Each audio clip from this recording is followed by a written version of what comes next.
жаныңызды жаралаймыз. Өмір біз ойлағандай ұзақ емес қой.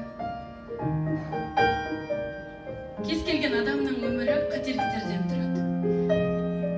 Мен де көп қателестім. Бірақ сені кездестіретін жалғыз мүмкіндік сол күн болса, мен қайта қателесуге дайынмын. Өйткені сені кездестіріп, мен өзім армандағаннан да көп нәрсеге қол жеткіздім.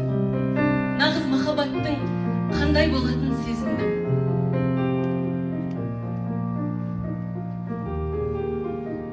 Өмірді әртүрлі сүруге болады. Есеппен, есепсіз, сезіммен, сезімсіз. Әркім өз таңдаған жолмен жүреді.